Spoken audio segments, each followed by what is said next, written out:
Take your stinking paws off me, you damn dirty ape!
The trouble with Scotland is that it's full of Scots.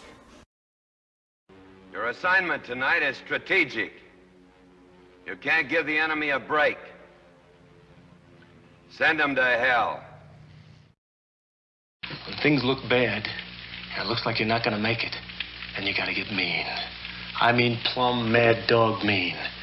Because if you lose your head and you give up, then you neither live nor win. That's just the way it is. No bar, no pinball machines, no bowling alleys, just pool. Nothing else.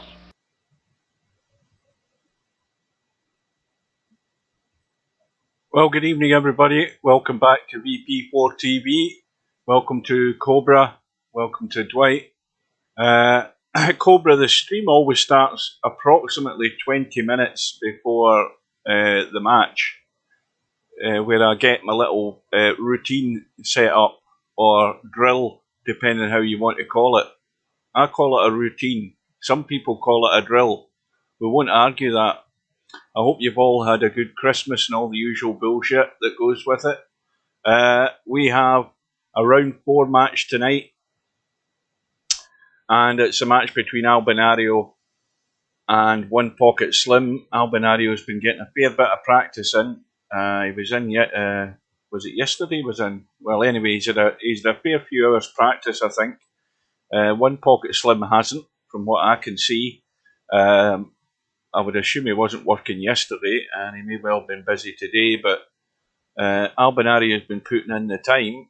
We'll see if that is going to pay out for him. We've had confirmation in the last few minutes. VP Monster had already sent proposals a couple of days ago to Mr. Fox for their one-loss side match, and tonight it has been confirmed that it has been set for tomorrow. We'll have a quick look at that. We've got the match tonight, which starts in about 5 minutes' time. We've got the one-loss side match tomorrow at 5 p.m, so a couple of hours earlier, but that's fine for me because I'll be finished my work anyway tomorrow, and I'm off for 2 days. Don't go back until Friday, so there's no problem with me getting that match. But these are potentially very good matches. Going to be a close call. Albinario will be the favourite. Mr. Fox and Crazy Cow, that's a different ball game. That might be a toss of the coin at the end of the day as to who's going to come through that one, but you never know in Cowboy. It can be triumph or disaster in the stroke of one shot. That's what can happen in it. You're never out until you're out. So, we are getting really now at the business end of the tournament. Let's look at the bracket and we'll see how things lay out. We've got Wanwa and Tommy still to get settled in their match. They've got until the 28th, so they've only got a couple of days to get that arranged. And the winner of that match is going to be playing Interchange X on the one-loss side. We have the match between, of course, Mr. Fox and VP Monster, aka Crazy Cow. And they are going to be waiting on, I think, the loser of one of the matches on the winner's side. I think that's how it looks to me. Anyway, on the winner's side, talking of that, we have the round 4 match tonight between Albinario and OnePocketSlim, and the winner of that match is going to go through to play Cobra. So that is pretty much where we're at. It's down to the nitty gritty now. Tough call as to who's going to come through. Welcome to Brainful Out, and welcome to anybody else that I've missed. I don't know, I presume Steve is intended to be here. He hasn't said anything today. I think he's just working on the basis that he appears in Discord, and I just keep checking to see that he's there. I'll have a quick look. It's probably still too early for him. Oh no, he's in there. Right, hang on a minute. See if we can get this to work.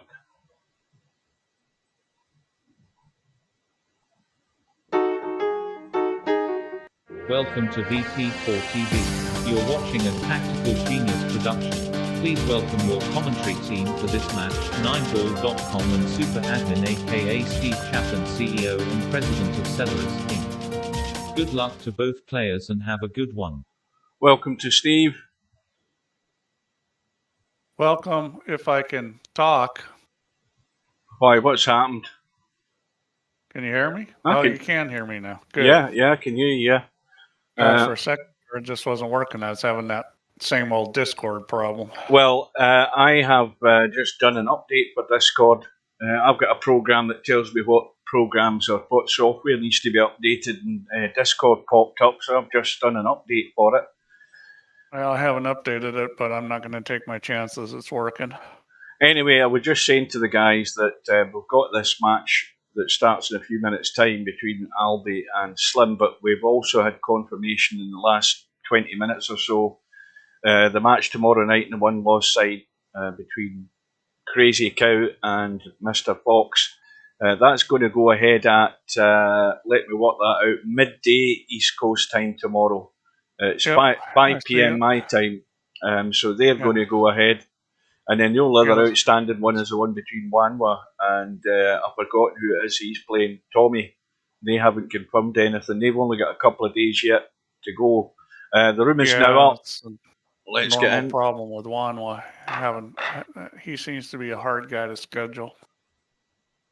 So we are in. Albinario's in, and OnePocketSlim is on the right hand side. We're going to lag off for the break. Well, what do you guys think about who's gonna win? It looks like Cobra's voting for Slim, or he's rooting for Slim. He probably wants to get rid of Albin. He's probably tired of playing Albin in the finals. Well, the bad news for Cobras is that Albi will only go to the one loss side, so that's still not good news. Yeah, well, I mean, if you only got to beat him once, that's easier than twice. So Slim has won the lag. And off we go. Now, there's one thing that's in my mind straight away, Steve, that I want to mention. And Slim's missed the opening shot. I was watching a couple of the other streams of the matches that I missed that Slim streamed on his Twitch channel. And there was a bit of a conversation going on. And I tend to agree with the guys about the length of the final.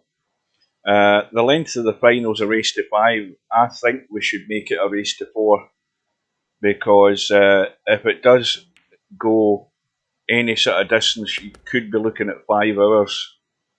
You could still look at 5 hours with a race to 4, but I think a race to 4 is shortening it a little bit.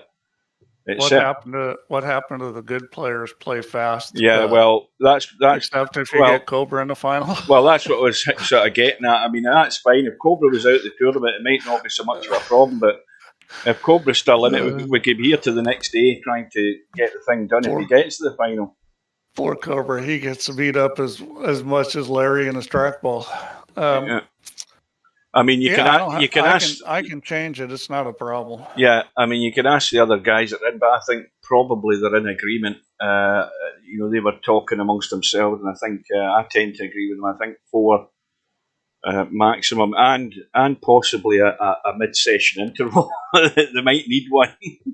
They might need a couple of bathroom breaks. They can always take a break. They can agree to take a break and do that. So how severe is the punishment going to be here? Yeah, well, that's not a good start, not executing a break shot. I mean, unless Albin gets in his generosity mode, you got to figure Slim's going to have to play pretty good to win.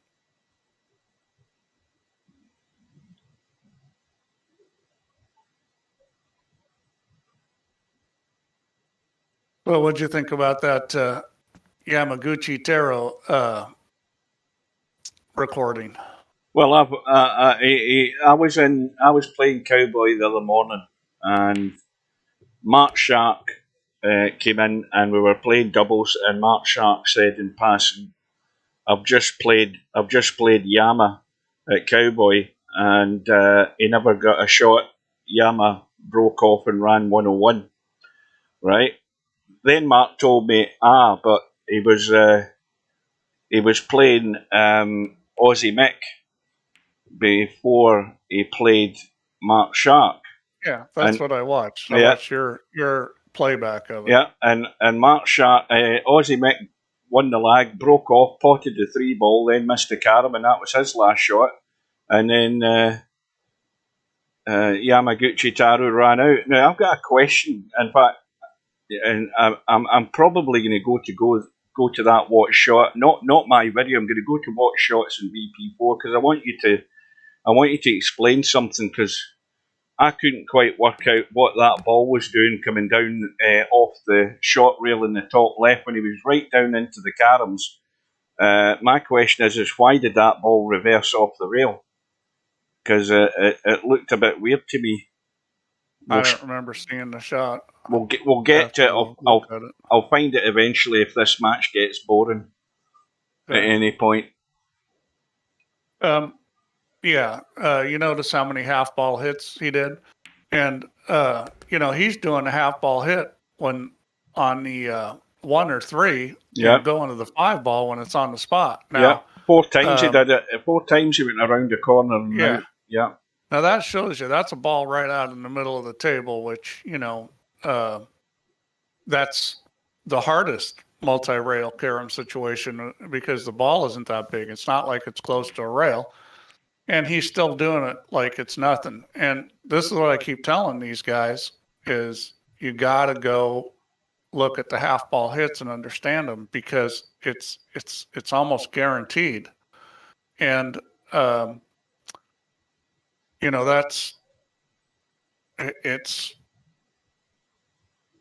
it's the key to, learning how to play caroms is understanding. And honestly, it's really the key to moving the cue ball and pool too, is understanding that, because you play a shape based on, if I can be half ball hit, then, this is golden. I'll just play for it. If half ball hit or anywhere near it isn't going to work, you're going to have to be thick or thin, because the quarter to 3/4 ball hits are all going to want to go in the same direction. Now, that's not to say that you can't change the direction, but the easiest way to control the ball is by rolling it.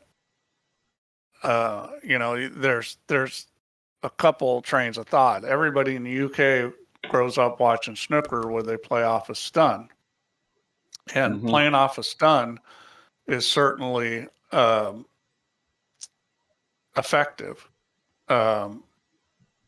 But I'll say this: it's not as easy as rolling the ball,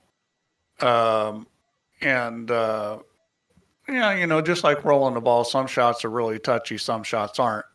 You kind of have to learn that. but you don't see a lot of pool players play off stun. I mean, Josh Filler, you know, he No, plays that off stun a lot. You know, he's a pool player that plays a lot off stun, and he's an awesome player. But if you watch most guys play, especially guys that play a lot of straight pool or 8-ball, you're going to see them roll the ball a lot. So it behooves you to understand that half ball hit, because when you're rolling the ball pass almost guaranteed to be correct if you understand, you know, where that ball's going. And obviously Yama does, because for him to play that shot when the ball's sitting in the middle of the table and hit it consistently, you know, it's not because he's unbelievably skilled, that he's got more skill than the rest of the guys playing. It's because he has more knowledge and he understands how to use it. Yeah, he certainly wasn't spinning the ball around the corner. He just, you know, taking how much of the ball he needed and letting it run. That kind of shot, you know, you might put a little running English on it. You know, there's some reasons to play running English in some billiard shots. One of the things that it can do is make things more consistent as far as speed. Like, and what I mean by that is, like, some billiard shots are more sensitive to speed than others. So sometimes putting English on the shot makes it less speed dependent, so that you could hit at a lot of different speeds and you'll still get the same line. Those particular shots, you know, I don't know that there's any reason to put running English on them, but it's kind of natural to do that, because it's going to get running English anyways off the first rail. You know, whenever the ball hits the rail, if the ball's hit the rail with no English on it, it's going to pick English up. So when you put a little running English on it, essentially what you're doing is, you know, just starting it with that same English. Well, the punishment at the moment is pretty severe here for Slim. Yeah, Slim's going to find out. And, you know, this is tough, because, you know, now you come to the table and, you know, if you screw up, this is what's going to happen. And this is the hardest thing there is to learn in pool, is when you get up to a high level, is how to play when you don't get very many chances. I said this before, and it's amazing how difficult it is to learn to deal with this, because, you know, most of the time when you're a good player, you're like, you know, well, I know this guy's going to miss, and I'm going to, you know, run 2 or 3 racks, and I'm going to do this, and I'm going to do that. Well, then all of a sudden, when you don't get the chances, now you get a chance. You have no rhythm. You've been sitting around watching, and you know if you screw up, this is going to happen again. It's a whole new ball game. I mean, mentally, you've got to be prepared for this, and you know, understand that when you get your chance, you just got to do your thing, and you got to understand how to get into rhythm right away. Even if you've been sitting, you need to have the capability of immediately going into rhythm on that first shot. Well, what I was talking about before you brought you into the stream was the fact that Albinario, I was looking in the lobby, and Albinario had a room up for a good few hours on his own, and he's not necessarily today, but I think yesterday or the day before, and he's put in a fair bit of table time, whereas Slim hasn't. Yeah, and that's, you know, that's what good players do. I mean, I can tell you this, because, you know, I've played in tons of tournaments with champions. Just overcut that. Yeah, he overcut it, and he didn't It's get a good run. bonus for him either. First visit, 82. So when I go to tournaments, and you know, I look who's on the table. You know, it's like, you know, most of the time the guys practicing are the guys that are really good players. You know, like Shane. I've sit down and watch Shane. Shane will practices break and break and break and break. And Shane's already the best breaker. You'd be like, well, why is he practicing his break? Well, that's why he is the best breaker. Slim's in trouble again. Dennis Okoye, same thing. Hasn't got enough on it. Oh, that's no good. That was the ball he initially hit. Yeah, Jay Helfert was telling me that Dennis was staying with him. So after he played the first day of the tournament, and I think he had to play 3 or 4 matches, he gets home at midnight. Didn't like the way he break. First thing he does is he gets on Jay's table and hits breaks for 2 hours till 2 a.m. And he's got to play a tournament the next day is still tournament. And it's that kind of mentality. And Albin's got that out. Albin's out for blood. He really wants to win this if he's practicing 2 hours. Yeah, he certainly did. And and I'll tell you something else about that is does he really need to practice? No. Is it going to tune him up a little more? Probably. But I'll tell you what it does that nobody thinks about is it gets you mentally ready. It gets you mentally ready to play because, you've been doing this, you've been hitting balls, you've been having success. And when you get into the game, you're ready to go.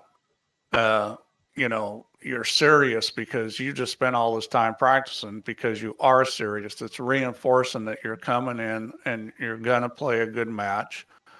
And from a mental point of view, that's super important that you're mentally ready to go. And obviously Slim wasn't and Albin was. Welcome to Jose. Welcome to Semi-Pro. Well, the thing is that professional sportsmen, I mean, you can talk about pool players or snooker players or whatever, but it's a routine that they go through every day of their professional lives where they'll have a set routine that they'll do, whether it be long shots, they'll do a routine or a pattern or whatever it is you want to call it. They'll do a setup of various different shots just to get their eye in. It's a force of habit. It's a natural thing they do. But, I mean, you've got to go into a match prepared and put in some time just to get your eye in, get the weight of the shots again, all of that sort of stuff. And there's no finer example of what's just happened in this rack. Slim's won the lag. Biggest advantage you can get in Cowboy is potting a 3-ball on your first visit and getting off and putting a run on the board, and Slim failed straight away, and he's now way back in the distance here. Long road back in this rack. Yeah, and this doesn't look good. He's already funny on this. I mean, I think he's okay, but that's not where he wanted to be, I'm sure.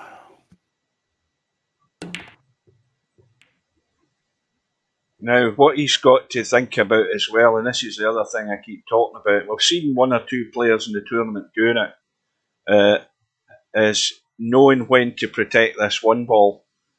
He's got to take what he can get, but he has to. He can't push the boat. I seen who was it did it today. Somebody was playing, and I can't remember. I think Slim's pretty up on all that. Well, we'll see because he's got to know. I mean, there's no alarm bells yet because Albinario is still in 91, but Albinario may well run out if he gets a sniff. I wouldn't be surprised if Slim tries to 3-foul him if he's way behind. Well, I think he's got to do something right now. I mean, this match isn't over yet, but he needs to put a big run on. Even if he loses this game, he needs to get something established.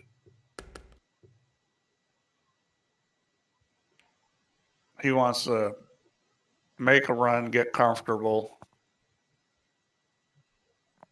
And, he could win this game. That's the beauty of Cowboy, yeah. I mean, it's not like it's alternate break and things like that against you. Everything's there for you. That's the beauty about it. But the balls are there, the points are there, but the rest is the rest is up to you. Well, and then he does that. So, well, that's the end of that. Yeah. In most pool games, if you're at the table and the other guy's not, you got a chance to win. If it's a game like One Pocket, maybe not so much because One Pocket, other than if you get a chance to run out, it's going to be a lot of back and forth. But in most of these other pool games, you can get up there and put the guy in his seat and win the game. And even though this is a longer game, it's certainly like that. I've never had anybody break and run out on me, or run out from the break in straight pool on me, but I don't play very much straight pool. I think the last time I played straight pool was 10 years ago, at least with somebody else. Now, he would like to overcut this 5, left spin the cue ball into the back of the 3 off that short rail and side rail. That's what he's trying. He's got a bit of left English on it, overcutting the 5 and getting in behind it. And that's brought it into play. Now, how is he for the carom? Well, the force follow is on. Yeah, Albin still plays this like a pool player, but he's really good at playing it like a pool player. And, because he moves the cue ball well.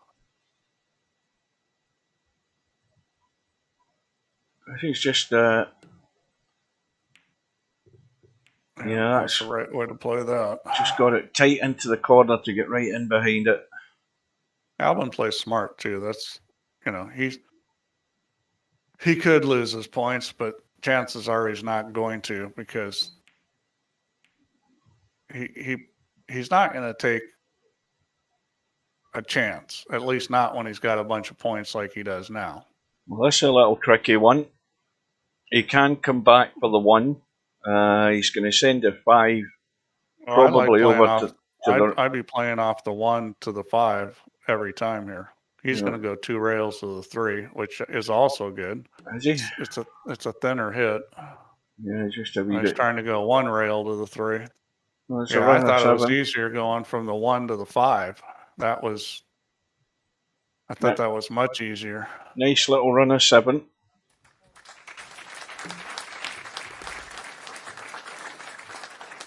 Well, anybody know how to say last chance saloon? Yeah, well, Slim's got to he's got to now protect the 1 ball. And where the 1 ball's sitting, that's asking for the scratch. It may well not be there by the time Albie gets back to the table, but that's what Slim has to be on the ball for here. Yeah, I honestly think he ought to think about playing for a 3 foul if he can get the chance. Well, the 5 and the 3 are in the kitchen. Yeah, and that's a problem because I think that makes it harder to play for a 3 foul if the 5 and 3 are in the kitchen. Because all Albin has to do is scratch, and now you don't have any kind of easy opportunity to 3 foul. Welcome to Tommy. Tommy, how's your arrangements going with Wanwa? Because you've only got 2 days left to get that match played. Has he sent any proposals? Have you sent any proposals? It's getting tight. Well, Slim's run goes to 20.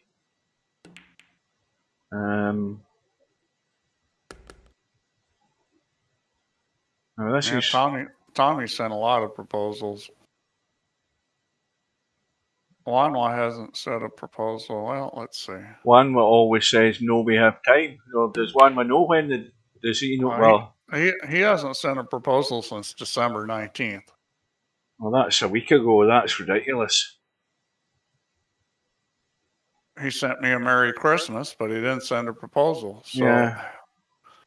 Yeah, I mean, I get one of them as well. I just don't get it. And then when he doesn't go through, and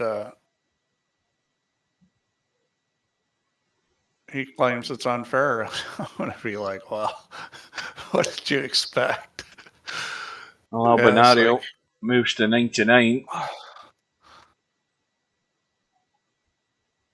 He certainly doesn't want to mess with the 3. I think he's just going to go straight up to the 5.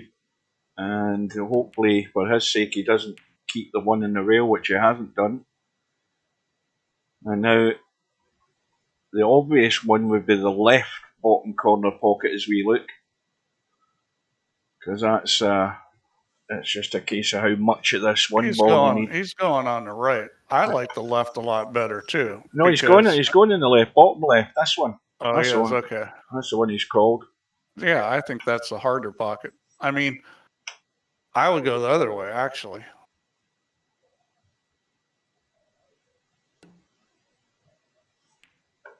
Too thin.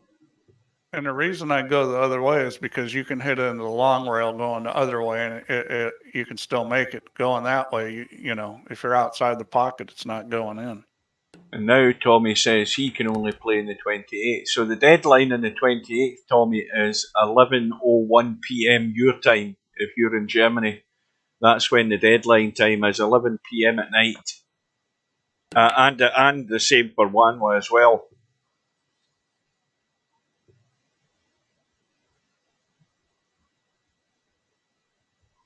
But anyway, yeah, well, it's kind of been like this every match with Wanwa.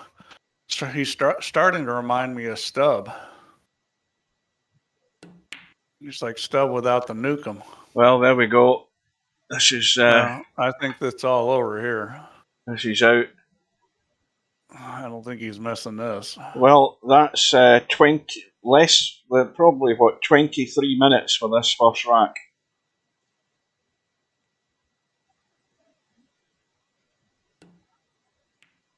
And again, Albinario struggling. I mean, that's you don't miss them when you play Cowboy.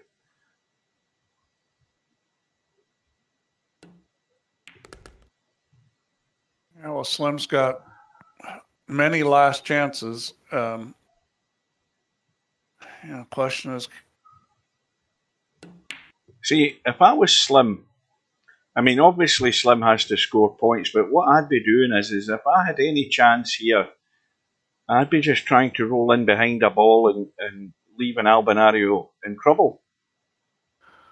Yeah, well, and then do the same again. Look at trying to 3-foul him. I mean, if you don't think you can run out, you should be trying to 3-foul the guy at this point. Well, I don't think it's a case of you don't think you can run out. It should be the opposite of that. You shouldn't be thinking you're going to run out on this visit. You've got to be on the ball and think, right, well, if this cue ball, say for example, he tries to carom the 5 and he bumps it and he finds himself in behind it, well, I would just chip it and leave the cue ball behind the 5. Well, if I was playing like him, I'd try to 3-foul it because the shots he's missing are easy shots. And it's like, well, why would you play safe when you've got this shot? But when you're missing easy shots, I mean, you're not gonna be able to run the balls. I think if you can get the 3 and 5 close to each other, then especially away from the 1, you've got a chance to 3-foul. You get the first one just totally locked up, and if you got 2 balls close together, it's you got a good chance to lock them up good again.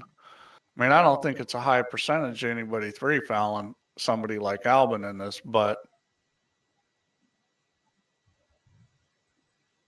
well, it's going to be 5-3 next. Yeah, well, at this point, go straight.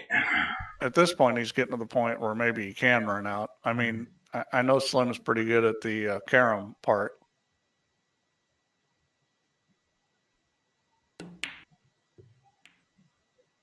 Yeah, if Albin loses this game, he's gonna that's a kind of a tough pill to swallow. Well, if you lose a game like this when you're up this much. Well, not when you consider that Albie's already had 2 goes at getting out on the one. He's had 2 and failed.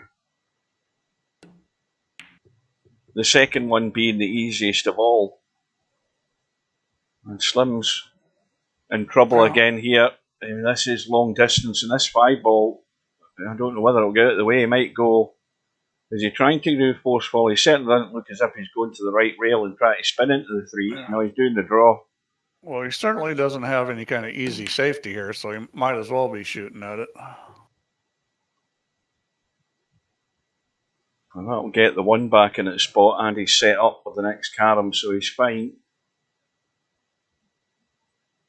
See, he could put the 1 on the spot here, come down, and then try to 3 foul him. See, he could have come all the way down the table and got a little chippy on the 3 ball to lock him up. Well, that's what I'm talking about. You know, take what you've got and then just know when to duck and put Albinario in trouble. You know. Well, I mean, his plan is obviously to run out. So, I mean, you know, there's nothing wrong with that plan, but unless you can't do it. Well, he might also be thinking, well, Albinario's had 2 goes at getting out, so he's unless I set him up with with an absolute gimme, he might struggle again for the 3rd time. But you don't want to take that risk. But as I say, take what you can get, and then when it gets dodgy, run for cover. That's what I'd be doing. I mean, I see this kind of stuff all the time in pool. I watch people play that, you know, they might want to run a rack once a month, and here they are playing 9 ball trying to run out. They get ball in hand. It's like, take that ball, get the low ball, and fire at the 9 ball, because you're not going to run out. You know, it almost never happens. You got to be realistic about it. Now, I don't know how well Slim plays this game. I mean, obviously he's pretty good. Well, this is a problem. Maybe he can run out here. This is a problem.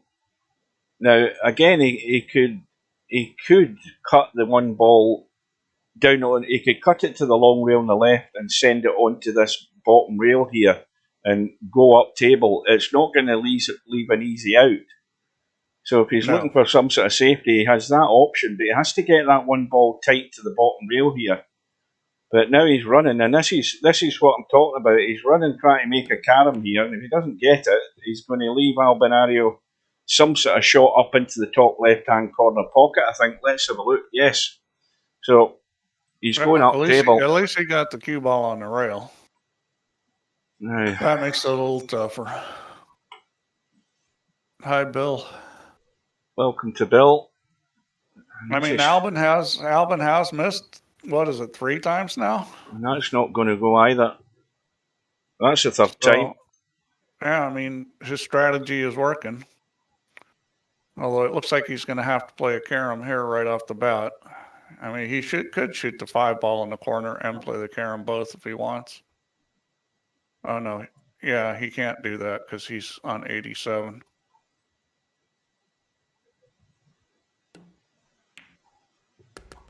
Oh, he was able to shoot the 1. I didn't realize that. The problem now is he can't shoot the 1 because he's locked out. I think he's a little funny here. Again, this is not where you want to be. That's a tough shot. I didn't get the spin on it. That's a tough shot. And I mean, you've got to hit that so thin. You can only spin it so much. Well, you've got the line to do the force follow into this corner pocket. He's trying to go into the side pocket. I'd be playing the force follow into the corner every day of the week here, because all you're doing is pushing the 1 around the table and running off the 1 ball. He's going into the side to try to draw in. Yeah, if it was me, I'd go on the side. Yeah, that's what I would have played, because I would have been more comfortable getting the line. It's amazing how many chances Slim is getting, and it's amazing that he's taken such poor advantage of them. Yeah, that's 4 times Albie's had a sight on the 1 ball. What's he doing? Well, Slim's not thinking. He doesn't. He can't add. No, he's done the numpty shot in Cowboy. He's on 98 and he's spotted the 3 ball. And this is where Albinario is going to get out. Albinario is going to punish him now by getting out from a numpty shot. There you go. What a loon. Wow. Oh, boy. Well, Slim's got to be kicking himself. That's where he's not focused. You know, he's not even looking at the HUD.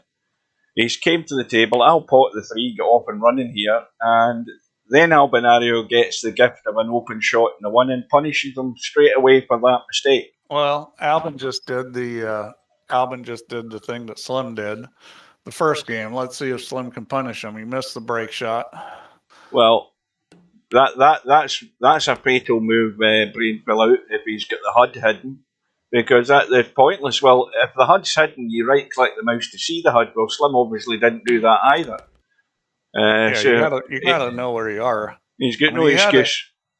The thing is he's been close to. He's had 3 turns when he's been in the 80s. You know, he should have had some idea where he was. Well, the other thing is also that was like 10 minutes in the one ball for Albinario.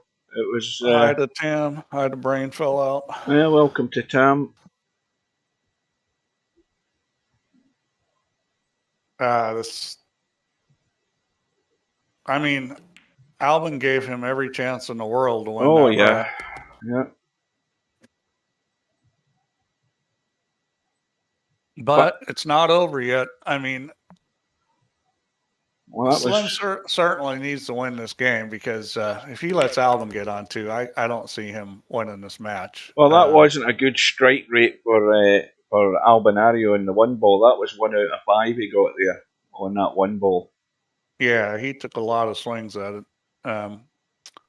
But yeah, I mean, even if Slim gets the switch to the on position and starts playing really well, winning 3-0 against Albin's going to be tough. So Slim better win this game.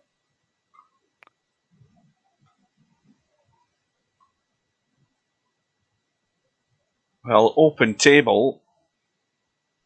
Presumably just pot the 3, come back into the middle of the table somewhere. Oh, wait a minute, he's taking a break for some reason. He's probably I know what he's probably doing, he's probably switching the HUD on so he knows where he is now. He's learnt from his mistake. That's what he's doing. He's into the game settings and changing the HUD view. It's Albin that wanted it a second. Oh, was it Albie?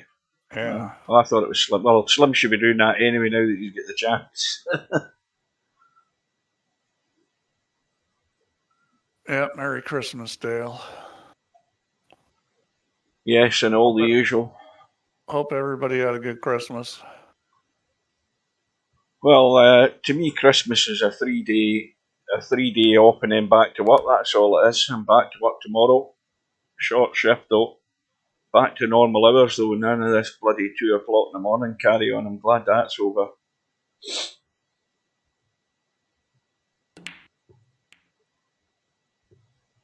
Well, Slim didn't do very much damage, and he could pay the price here. I mean, Albin, you know, I don't think Albin's going to play much worse than he did that first game. Well, he did everything right up until the outshots because he had a run of, what was the run? Was it 84 or something? I mean, that's got your favourite. It's got your favourite in every rack if you can get runs like that. But then, of course, you know, it's getting the job done when you get to that outshot. Afternoon, Rob. Afternoon, Stephen. Well, welcome to Spud Boy. Welcome to Rob.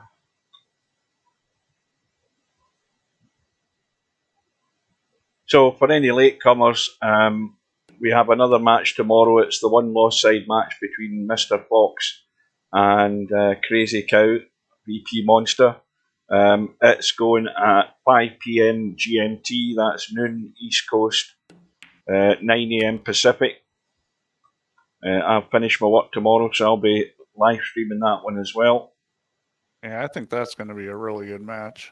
And oh, sorry, Steve. And if any of you guys haven't seen it yet, I know it's on the watch shots, but you can go to my YouTube channel and watch Yamaguchi Taro, one of his 101 and outs in Cowboy that he did the other day.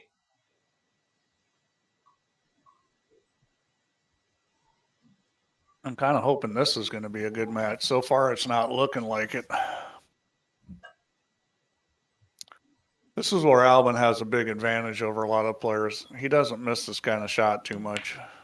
Well, I'm not sure whether it was 2 in a row, but Mark Sharp told me in the game of doubles that we had that Yama had just beaten him 101 and out. Mark didn't get a shot, but he also then told me about the match between Yama and Aussie Mick, where Aussie Mick won the lag, broke off, potted the 3-ball, didn't get the carom, and then that was it. He never got another shot either. That's the one that I've recorded and put on YouTube. I was asking if Mark had recorded his, but I don't think he's got the record function in VP4 because I would have asked him to send me the file.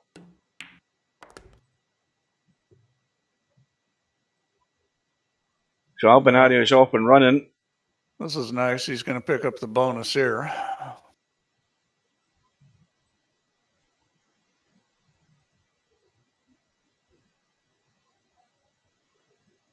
Does Slim think he's reached as far as he can in the winner's side? Is that maybe what?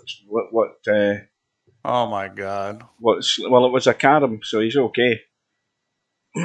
I can't believe that he didn't make the 5-ball. Well, you know, as long as you make the carom, that's what matters most. Yeah, I'm thinking. Is Slim thinking that he's gone as far as he thinks he can on the winner's side, and didn't apply himself with enough? And maybe again, you know, situations considering what time he has available, but you know, does he not think he can win this match? Is that maybe what he was thinking? Because it puts you in the wrong train of thought coming into a match. If you don't think you can win, you're not in the right frame of mind. You've got to play the balls on the table.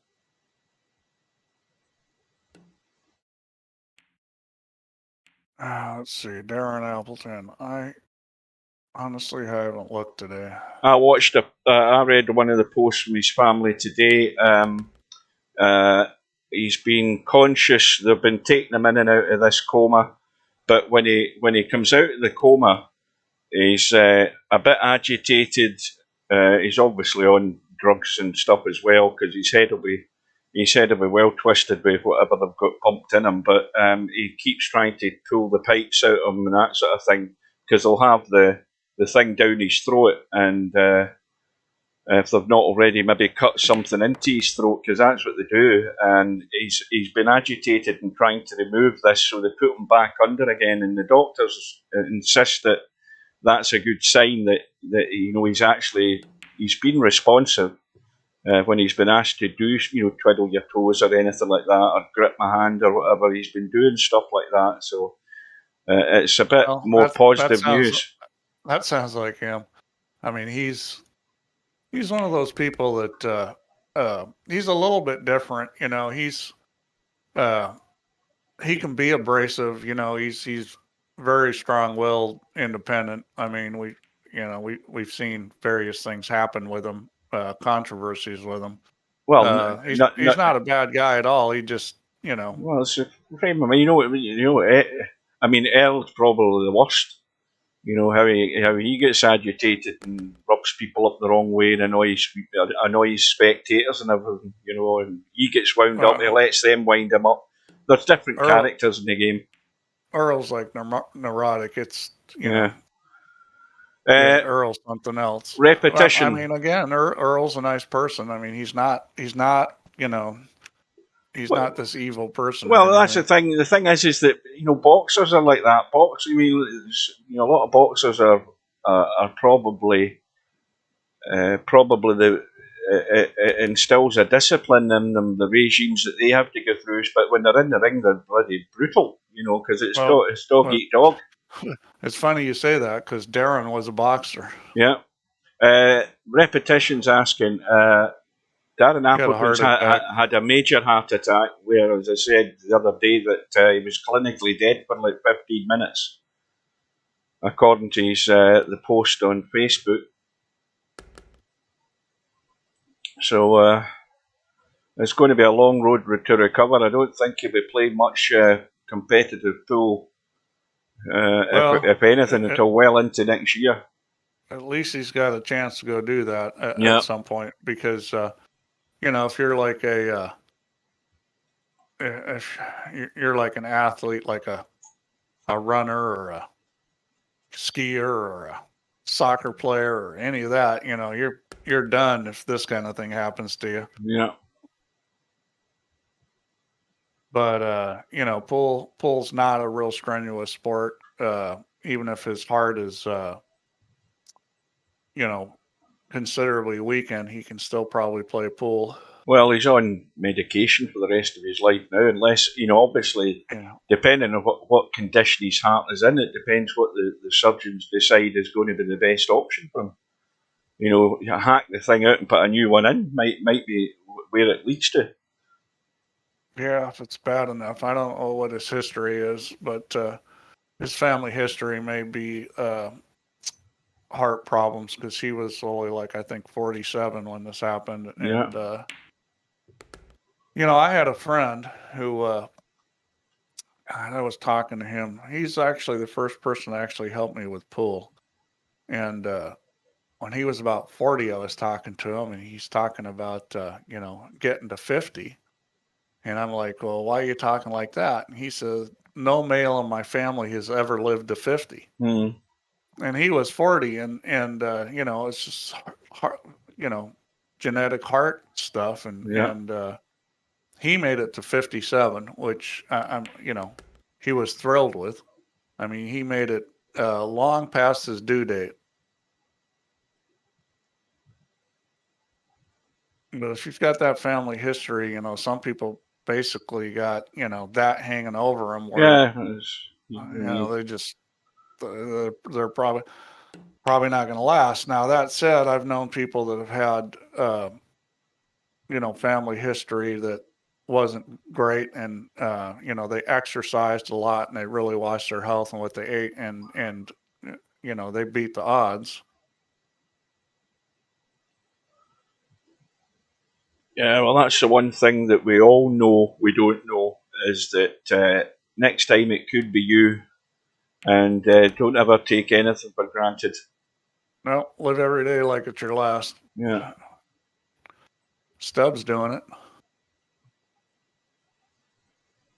Well, Albinario's got himself in trouble. Stubb does. You can tell Stubb lives like that. And Slim, again. Yeah, I like to carry him one off the long rail to the 5. That's the shot I like. A little bit of right English. He's going to go the 2 rails towards the 5-1. Well, I'd be doing the 2 and 1 to the 3 and the 5.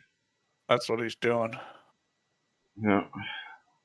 Yeah, the problem with the 2 and 1 is that it really wasn't 2 and 1, because those guys were lined up on the line. You had to come up. They would have had to be offset a little bit because they were both right on the line. Well, it's still an excellent run from Albinario. It's 80 whatever it was in the first rack, 71 in the second rack, and that's punishing scoring. It's asking Slim to produce the goods.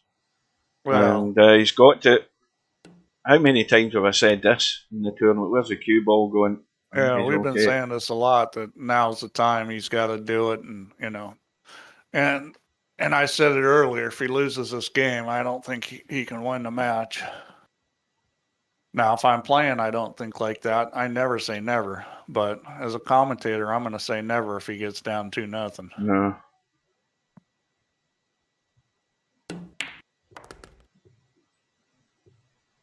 And even that shot, he's getting into it a wee bit too much. He could have done with staying. Was burned out with the game. He could have done with staying in the kitchen there. Let me tell you what, playing Alvin will burn you out. He's okay though.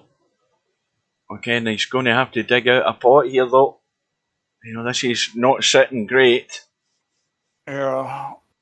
This is where the pressure builds up. You've got to dig out a pot here. He's going to try and cut the 5 and probably finish behind the 1.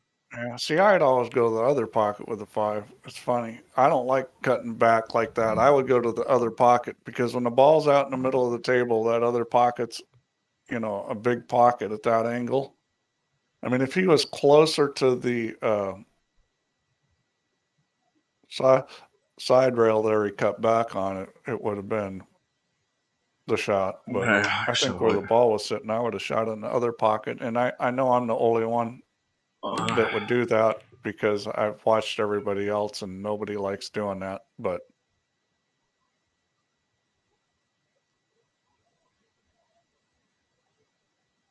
now this is cutting back a bit more than would be comfortable to maybe hold away while he stunned it in, so he's now in good line for the carom, get the 5 ball out of there. Yep, yeah, and he was smart. He hit enough speed that he knew that he could have the 1 ball if he didn't have the 5. Yeah, Albin's a very smart player. I mean, he's got a lot of knowledge and he uses it wisely.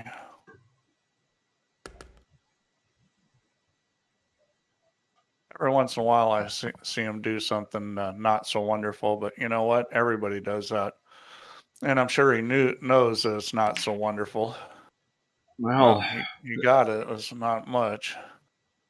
I can't tell you how many times I've shot shots on the pool table and then said, "Why'd you do that? That wasn't very smart." It's always a great feeling when you do something dumb and you realize it right away. That's the problem about, understanding how to play. Then when you do stuff, you know how stupid you are. it's coming over to here somewhere.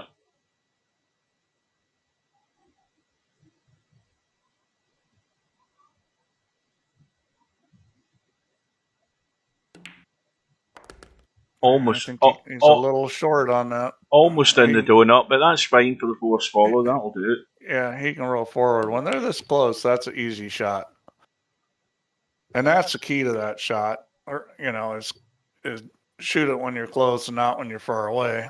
I mean, this is good as well because he pots the 5. I mean, he can pot the 3, but if he pots the 5, he can play the 5-3. But the safest shot is probably the 3 to the 5. Yeah.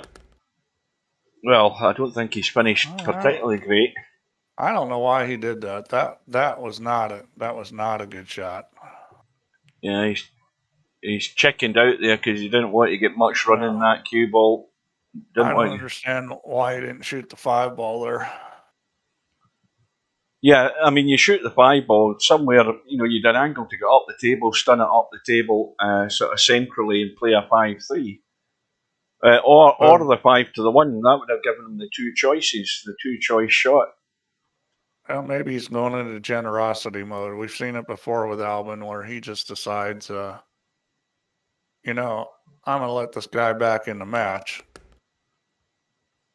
He has a tendency to do that, not have the killer instinct and let the guy back in. Well, it's maybe a different kettle of fish in this game, though, Steve, because, Albinario's given him the chance. But unless Slim gets 60 odd here, he's not taking the chance. He has to be making contributions, and no sooner have I said that how about 5? Then it's all over. That just doesn't get the job done. You've got to be making considerable contributions to let Albinario know that you're meaning business, and there's no sort of any sign of that happening. Now this is sitting perfect for a 5 to 3 ball carry. Oh yeah, big target. I mean, Albinario's playing it's a half ball. It's a half ball hit on the 5, and this is This is when you need to recognize. You put a little English on it. I'm not sure he needs an English for this shot. This is what he need to recognize. This hit. He's going short, way short. I mean that's I'm saying I'm hitting that sort of 9 times out of 10. He put English on it, then hit it thin. What he would have been better off is taking a full half ball and hitting it without English, because it's going to pick up spin off the object ball. Right, so I'd still be cutting the 3 ball, getting it in the spot, and cutting it hard enough to go across the table twice. Well, at least he got the carom. Well, I don't think there's a lot of advantage potting the 1 in the side. I think he's got to pot the 3 and get over to the left side. It needs to keep going. He's going to be behind it. Well, he can go to the rail, long rail into the 5. I don't think the Yeah, force follows on. that's an easy shot. You got to hit it with right English though. Yeah. And he's put a little right English on, not as much as I would have, but he's probably okay. That wasn't the way to play it though. He's played it as a force follow. He should have just played that thin enough to get to the rail and kick the 5. I probably would have played it the way he did, but I would have put a lot more English on it. I mean, he really didn't load up with much English. It was, I'm not even sure it was a full tip.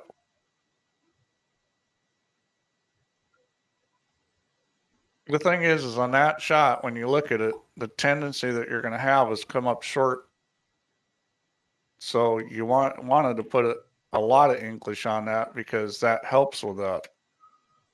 Albinario on 82, 85 with the 3. Oh dear. Well, again, Albinario's thinking about the 1 to the 5 there.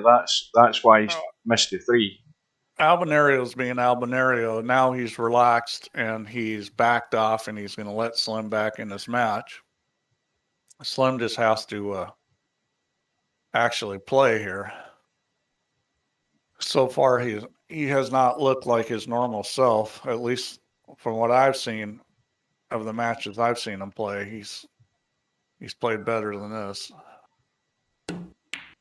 You know, and the thing is, though, that he's 1-0 down, but one good run to get him to 90 here, and suddenly it's game on. You know, that's how important this visit is, that he takes full advantage of it and makes a score. If he can get a score and get to 90 before Albi, then it's a whole different ball game. You know, then he's probably more interested and more keen. And that's how important it is that he makes something out of this. You know, 20 odd isn't any good, and nailing yourself to the 5 ball at that isn't any good. Although maybe that's the way to beat Albin. Play like crap, lull him to sleep. And then when he starts doing this, then take it to him. And this is awkward as well. Where he's finished, he's forced into having to pot the 1, but he's got to think about the next carom. And this is going to run short. He's going to play the draw. Well, it's landed perfect for that, and that's all he's got.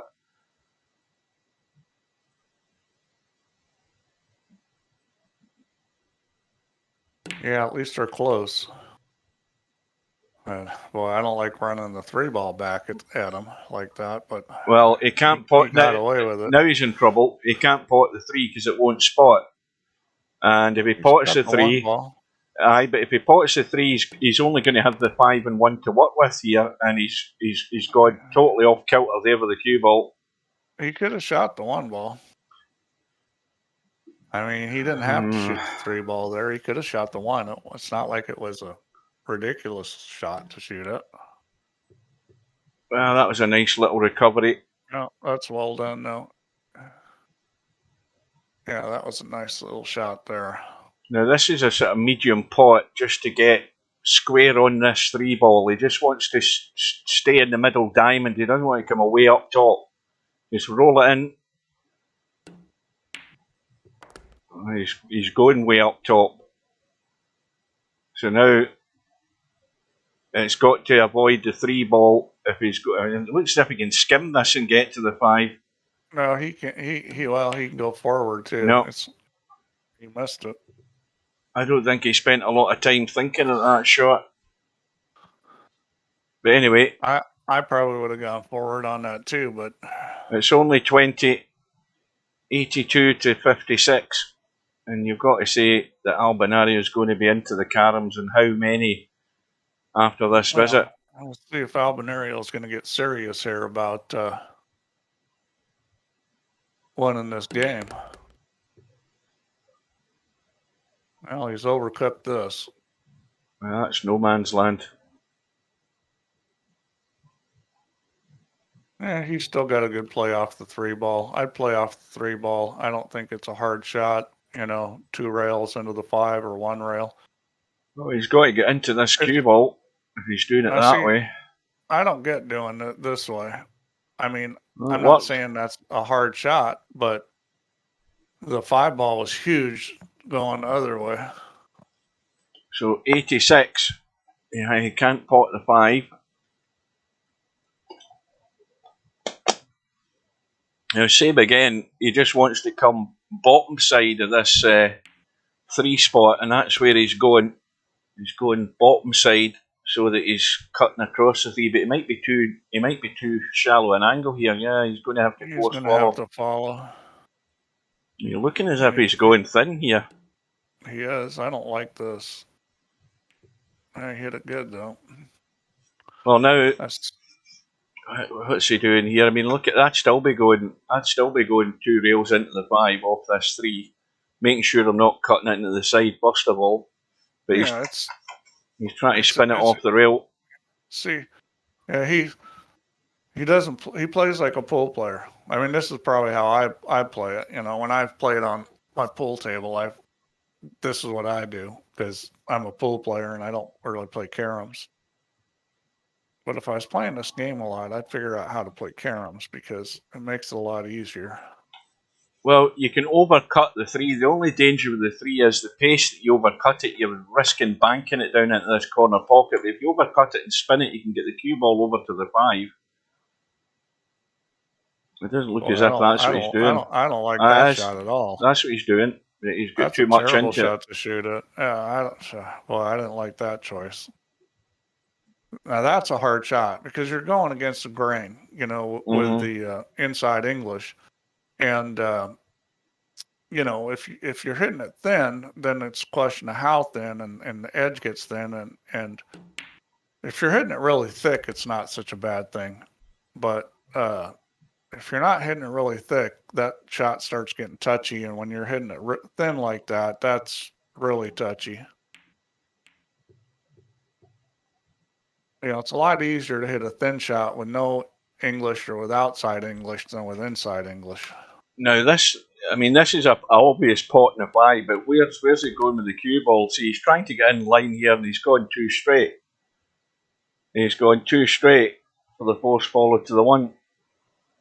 So if anything, you leave that way short and make sure that you can see the edge of the 5 and the 1.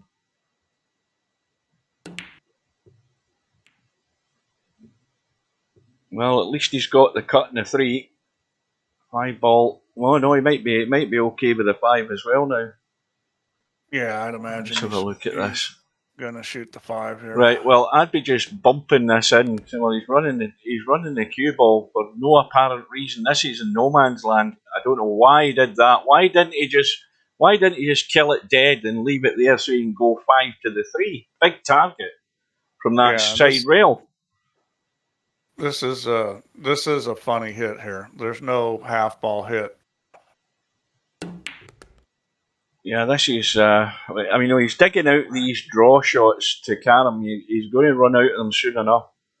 Well, the problem when you're shooting difficult shots time and time again, eventually you're not going to execute. You know, the thing is you can hit 4 wonderful shots in a row, and then the 5th's not wonderful. And if you're playing the way that it's easy, you can hit 20 boring shots in a row and keep scoring on all of them. Well, I will say though, I mean, he's on 81. There's a glimmer of hope here for Slim. Yeah, well, he's doing what he needs to do, even if it's not pretty. Yeah, this table's no good. The way 3 balls up there isolated on its own, and he's having to work hard here. He can play the 5 to the 1 if he wants, or he might come all the way back down. And that was a big risk there. Yeah, he's got away with it. He's ended up in a decent spot. So now, is he looking at his HUD because he's on 88, and he's not read it? I suppose that's probably the best outcome there. The fact that the run ends on 32, and he's kept his points, and he's on 88, and he's not left anything easy for Albinario. I mean, you can go to the long rail off the 1 and bump the 5. I mean, that's a big target still. Oh, I like that shot a lot. You can't go behind it though. There's no 2 rail. Looks good. Is he coming in front of it? Yeah. Yep. And the other problem now is Slim's got to play the cut in the 1. He's no other choice here. I don't think he's going to try any sort of carom, but cut the one and just run the cue ball up and down the table. Maybe he's checking his HUD now. It's taking a while. He must be checking the HUD. Well, that's probably a good thing to do. Now, well, maybe he's going to the bathroom. It doesn't take that long to check the HUD. I mean, there's a bit of tactical advice for anybody playing VP4. If you don't have the HUD on, then make sure that you do have it on when you're about to get to 90, because Slim didn't in the first round. This is natural to get 2 points here. Well, and he got 0. Well, again, the table's still sitting nice for him. I don't understand why he put all that English on it. I think he was trying to get greedy, trying to get a bump somewhere. Well, but it was pretty natural. I mean, to go straight to the 3 ball was no English. To go off the long rail was just a little English. He put a lot of English.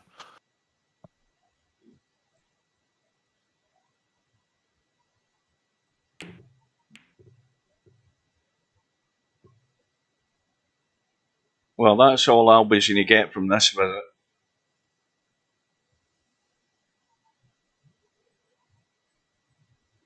I don't know.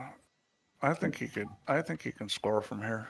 No. I mean, he can try, with the risk of bumping that 1 ball in the hole and losing the points he's got, which aren't many anyway. But I don't think there's any value in trying to be. He's going 2 rails here. All that creative. Well, that's a good hit. That's excellent. And he can milk this here. He's going to gentle this 1 ball, I think, if he's brave enough. No, he's not that brave. He's going to go 2 rails to the 5. He's got to play off this 5 ball. Yeah. I know, he's checking. He's going to go to the 1. There it is. Got the extra point. And he needs to play off this 5 ball here. He needs to get the 5 ball out of there. He needs to go 2 or 3 rails off this 5 ball. I think he's going to 2 or 3 rails to the 5. This is asking for it. Watch the 5. Well, this is going to end up ugly because Slim can't get the 1 ball clean, so he'll push. Well, that was a crazy shot.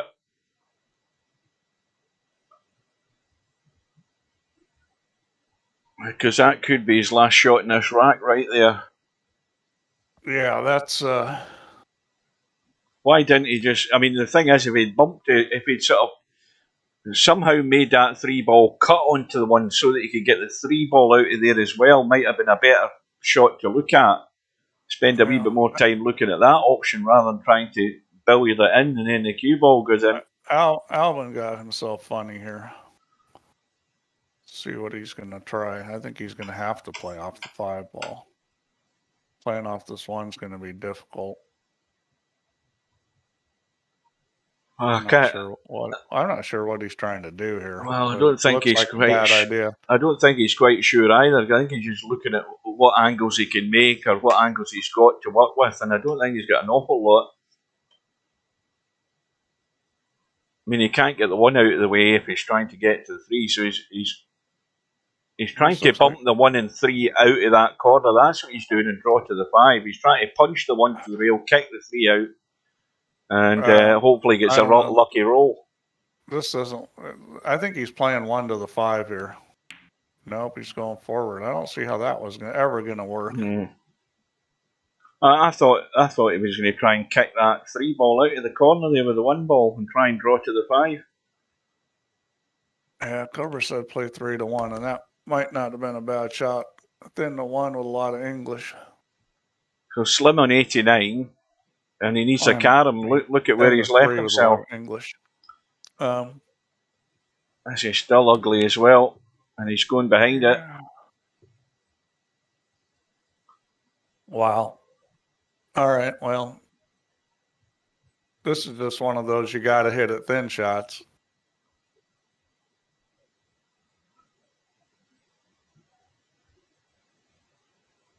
I think I'd be hitting a skirmish to get the 1 up near the 5.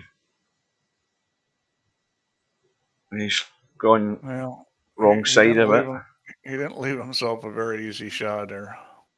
You got to watch the cut into the side if he's trying to play the one to get to the 3 off 2 rails. He can go forward with right English off the 1. He's got that shot, and it's not easy.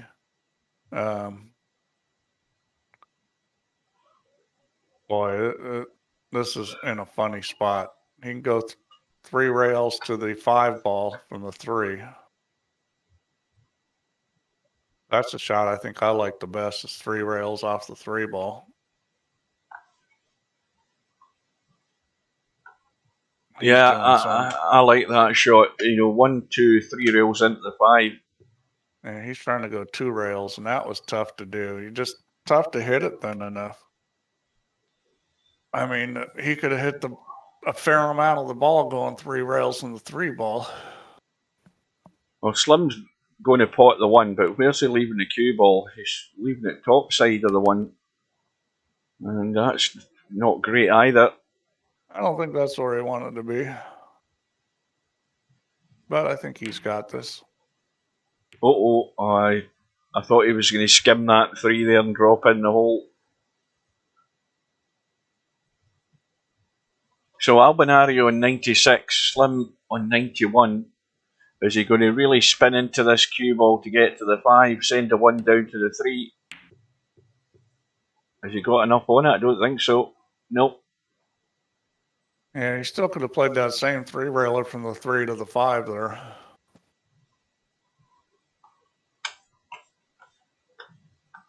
Well, this is right side. Alvin likes to shoot at this shot. Well, and that one was well done. This is a gimme. See if he can control the 3 ball here. 98. Yeah. 99. Well, I don't know why he's cutting the ball at the pocket. That wasn't so wonderful. Well, this is good to be out in the side pocket if he hits the 1 hard enough. He's got to make sure he keeps the 1 in play. So if he's going to the carom to the 5, which is what he's doing, he wants to send that 5 ball hard enough so that it comes out to the middle of the table for the in-off into the side. Yeah, he doesn't want to hook himself. Well, you see, if he'd gone direct to the 5, he probably could have done that. He went thin to go short rail into it. He went to the I didn't mind going short rail, but he missed it on the wrong side because he's got a huge ball on the other side because of the rail. And Slim is just giving it right back to him. Well, where the 1 ball is now, Albie's forced into playing it because he's got no other real shot on, plus he needs to get the 1 ball out of there. He can leave this up by the side pocket. He doesn't have to hit this hard. Now, you got to watch out hooking yourself on the 5. That's the only thing with hitting it easy. And did it get up high enough? Yeah, I don't know what he's... he's going to go to the corner.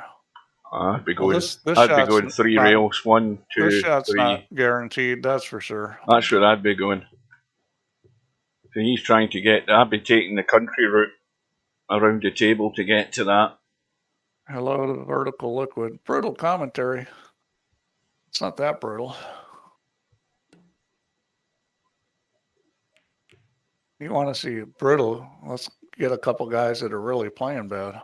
Right, well, this doesn't look very productive for the next few minutes. Yeah, that was well done there. Now this 5 ball's just asking to be knocked into the hole here. Yeah, this is... Let's have a closer look at this. Well, I think... This is a messy situation down here. Can he draw and chip the rail and the ball at the same time and bump it past the pocket? I think I'm looking at that and I'm thinking, well, I'm going to take the risk, but I'm thinking, look at how much of the ball he'll hit. He's probably going to pot this. He can bump it into the tit on the far side. That's his only chance. He stunned it. He's playing safe. Yeah, I think... and that's a good shot. That was a smart shot. Not that smart, because he hasn't got the cover, I don't think. Oh, yeah, he does. Oh, well, maybe he doesn't. No. Yeah, the one ball bounced out. He doesn't. Well, this shot's just going to take a lot of speed. I think he's going to have to jack up a little and then a lot of speed. Yeah, that's two goes again. Yeah, not quite enough speed. I mean, he was on a good line and everything. He just needed to hit it harder. And again, Tam's watching. There was a good 3-railer into that top right-hand corner pocket there. I would have went for that. Oh no! Here we go. That's okay. That's not bad that he scratched because the one ball's in the kitchen. It's time for the old kick shot. Now this could get interesting here because Albinario he doesn't have to go up and down the table. He can spin off the side rail outside the kitchen and just kick the one. Yeah, it's. So now the one ball's live on its spot. And yeah, I might have gone off the side rail there. It's just, that one was pretty even either way. Now again, Slim should just be overcutting the one and sending it over towards the 3-ball. That's what he should be doing, and just running for cover up table. Just put it towards that 3-ball. And I don't know what the hell he's doing here because that ain't keeping the 1-ball safe. I don't know what his ploy was there. It was never going to be productive. If he'd get anything, he'd have potted the 3. And all he's done is gifted an outshot to Albinario for 2-0. Tam says pot the 5 and go for the snooker. Well, Slim's been let off the hook there because that deserved to be rack ball there for Albi. Yeah, Slim's been let off the hook, except this table's no good. Well, I'm telling him, I'm saying he should push the 1 towards the 3. I mean, why? This is no good. I don't know what his strategy is. Why is he trying to bump the 3 off the 1? He should be pushing the 1 over towards the 3 and forcing a mistake from Albi. All right, well, let's see if he hits this one hard enough. Yeah, he got it this time. So 2-0. Well, Slims are asking that for the last three or four shots. I don't know what his strategy was in going on there, but at no time did he. I think he made one attempt to play safe behind the 5-ball, never got it, and then all the other attempts he made, there was no thought at all of keeping the 1-ball safe. So 2-0 to Albinario. I think the fat lady's fully warmed up now. Well, Slim has potted the 3-ball on his break. He's now got a force follow to the 3, which is easy enough. And a chance to score, dare we say it. Yeah, this is looking not good.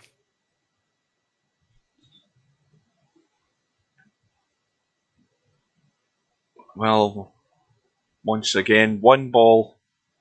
I'd be putting the 1-ball on its spot and staying below it. 1 to the 5 was dead easy. He's now got the 5 in its spot, and he's running 5 to the 1, which is not quite as clear cut. And that's what I'm saying. I mean, that ball that was up table there, when it was off the rail sort of there, was a huge target just to pot the 1 and stay below the 1 and get to it. Again, you've got to see these, and I keep talking about giving yourself the best opportunity. He didn't finish perfect on that 5 to the 1.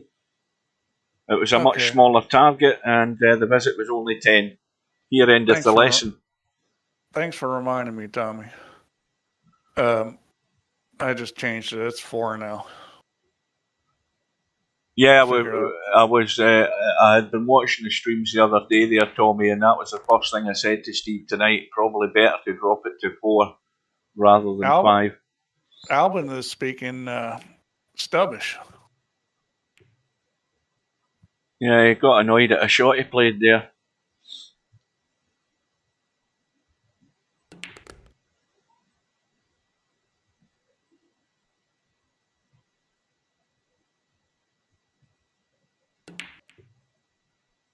Well, I mean, I'm sure he did not want the 5-ball there.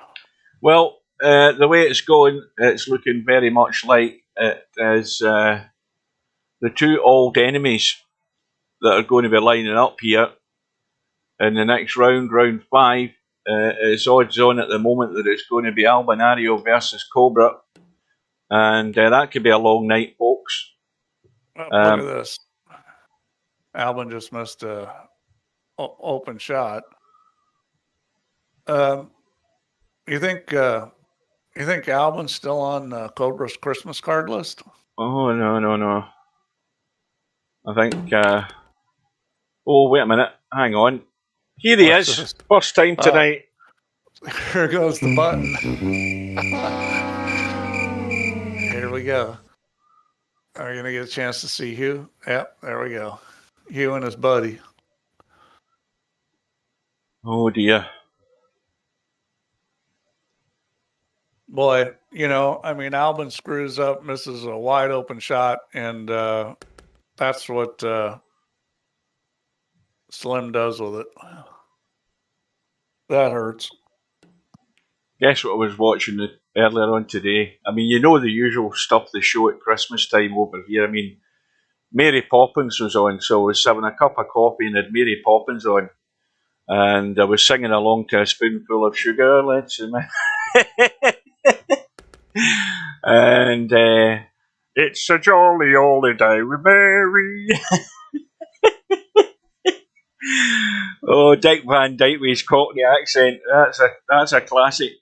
So I had that on, and then I switched over. Guess what was on the other channel? We had The Longest Day on. So I watched a bit of that again for the umpteenth time. Goodness me. Typical Christmas television. Oh, and then, of course, before I came to the stream, it was a Magnificent Seven that was on. Yeah, a lot of good movies.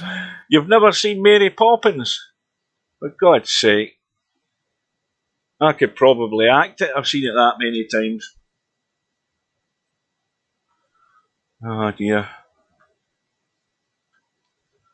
Well, Slim, I think, has fallen asleep.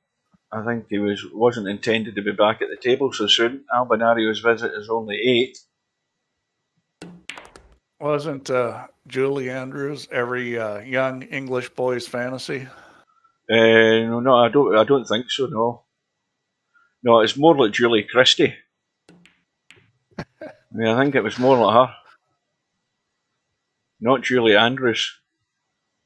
She was naked in one movie. That was that. That was her husband directed it. What did you call it again? It was some stupid name. Larry Hagman was in it as well. I've seen them all. You're not a musical. Well, you've got to rank. I'm not a musical film fan either, but I think one of the all-time great movies ever made was Wizard of Oz. Oh, I could act it. Oh, I mean, I've seen that so many times. I know the dialogue. I have too. I've seen it. I bet I've seen that movie 30 times. Margaret Hamilton. Well, you think about it, Steve. It's pretty much on every year. And I'm 58, and I must have seen it 50 times. I have to have seen it 50 times. This is a fantastic movie. Oh, where is he? Hang on a minute. Where is he? I probably hit the wrong button here, so forgive me. My father knew Judy Garland and her daughter Liza Minnelli. You mean Frances Gum? Surely you can't be serious. I am serious. No, I mean Liza and Minnelli. don't call me Shirley. I'm trying to find this one. I probably can't find it. We're looking at it. No, it's not there. Anyway, that's enough of that. Oh, it might be that one. Hang on, I'll try this one instead. Little Shop of Horrors. Yeah, that's a good movie. Well, if we really want to get into hang on a minute. I'm all over the place here. And all the politically non-correct ones, like Blazing Saddles. That's a great movie. They never make that today, but wow. What a movie you know something, Steve? I went to the cinema to actually see Blazing Saddles. That and I love the little bits in it, like Mel Brooks, Young Frankenstein. That was another one he did that was just phenomenal. With Marty Feldman in it, and what's her name? That was what was her name? She played Oh, She was that's singing the top. Madeline Kahn, Kahn. I'm so tired.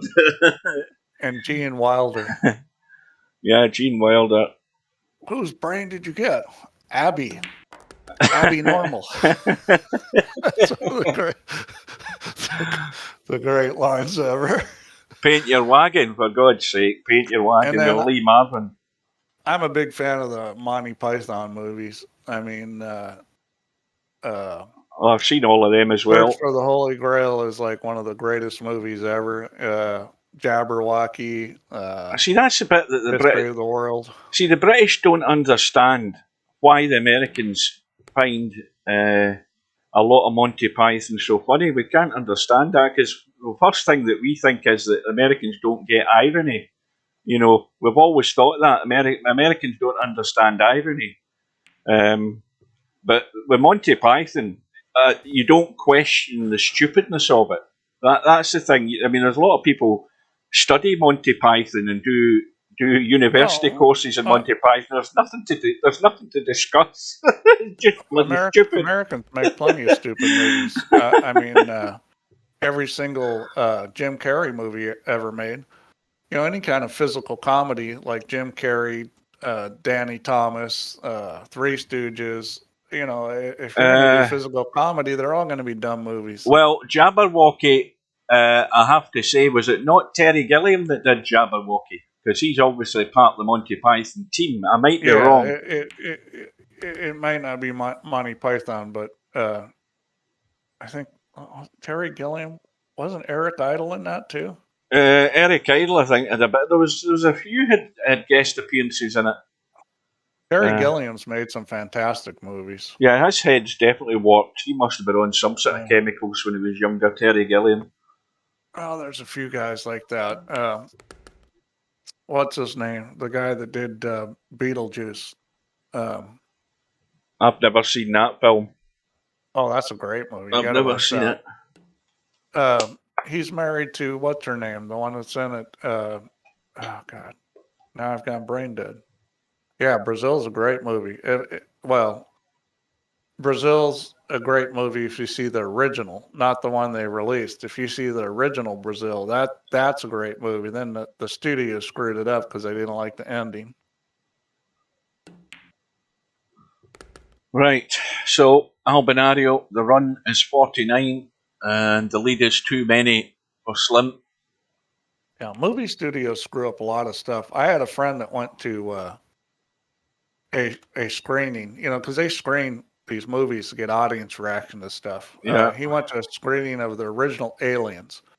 Well, you know that part when the guy's walking around in the chains with the water dripping and the alien eats him? Well, in the screening version of it, the alien picks him up and eats him like a hot dog. Mm. And it got a bad audience rating because it was pretty brutal. And they took that scene out. I mean, the scene's still in there, but you don't see him get eaten like a hot dog. Mm. If you ever watch like an owl eat a blackbird or something, it kind of looked like that.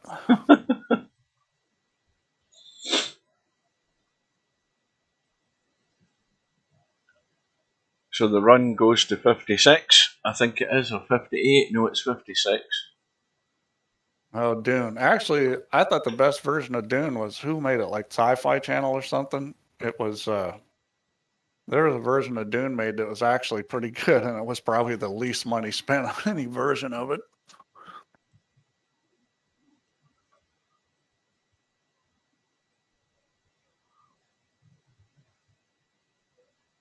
Well, if he gets a 5, comes off the rail and comes out,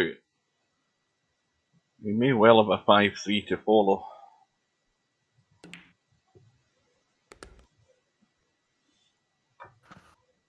Who the heck was I thinking about that? He's made tons of good movies. The guy that made Beetlejuice.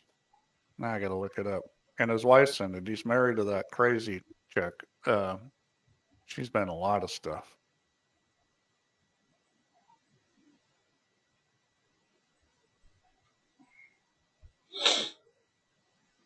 Okay. Yeah, Tim Burton. Tim Burton's the director. She's an actress, so isn't she? Yeah, he's married to. I think I know who you're talking about. What's her name? Was she not in? She's been in all kinds of Was stuff. she not in recently too? Well, what do you call that film? The new version of Willy Wonka. What was that film? Maybe I'm mixing myself up here. Or was she in? What was that one about the Demon Barbara Seville? Demon Barbara, the London. She was in that. Yeah, I'm trying to think of her bloody name. Somebody will know who we're talking about. Helena Bonham Carter. No, I don't, is that it? Yeah, is that it. I could see her face. I just couldn't put a name to it. Yeah, she's been in a ton of stuff. She's a very good actress. She's been in all kinds of great. What movies. the hell's Albie doing in the stream? Well, I don't think he needs to worry. I think that's why he's in the stream. It's because he's just like us. He knows it's over.